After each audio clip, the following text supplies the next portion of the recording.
Welcome to டமாடுமில் men's wear guys. பார்த்தீங்கன்னா நான் வேர் பண்ணியிருக்க ஷர்ட் பார்த்தீங்கன்னா ரயான் ஃபேப்ரிக். இது நிறைய கஸ்டமர் கஷ்டப்படுவாங்க இந்த ஃபேப்ரிக் வாங்கிட்டு.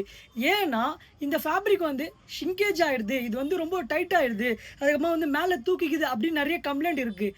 ஒரே ஒரு விஷயம் தான் காய்ஸ், நீங்கள் ப்ராடக்ட் வாங்கும்போது சீப்பான ப்ராடக்ட் வாங்கினா இந்த கம்ப்ளீட் இருக்க தான் செய்யும்.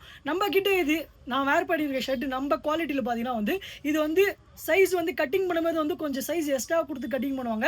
அதுக்கப்புறமா பார்த்தீங்கன்னா இது வாஷிங் போயிட்டு வரும். ஷோல்டர் டபுள் ஷோல்டர் இருக்கும், இந்த ஃபியூசிங்லாம் இருக்கும். இதெல்லாம் நீங்கள் பார்த்து நீங்கள் பர்ச்சேஸ் பண்ணிங்கன்னா இந்த ரயான் ஃபேப்ரிக்கில் உங்களுக்கு பிரச்சனை இல்லை எனக்கு 250ல் வந்தால் போதும்னா கண்டிப்பாக உங்களோட ஷர்ட்டு பாவாடை மாதிரி மேலே தூக்கிக்க தான் செய்யும். அதனால் கண்டிப்பாக நீங்கள் நல்ல குவாலிட்டியான ப்ராடக்ட் வாங்கணும்னா நான் சொல்லக்கூடிய விஷயத்தை ஃபாலோ பண்ணிங்கன்னா உங்களுக்கு கண்டிப்பாக நல்ல ப்ராடக்ட் போடலாம். எங்களுடைய பேஜை ஃபாலோ பண்ணுங்கள். இந்த மாதிரி கலெக்ஷன்ஸ் குவாலிட்டியான செலெக்ஷன்ஸ் இருக்குது, மிஸ் பண்ணாதீங்க. பேஜை ஃபாலோ பண்ணுங்கள், இந்த வீடியோ மற்றவங்களுக்கு ஷேர் பண்ணுங்கள், யூஸ்ஃபுல்லாக இருக்கும். Follow for more.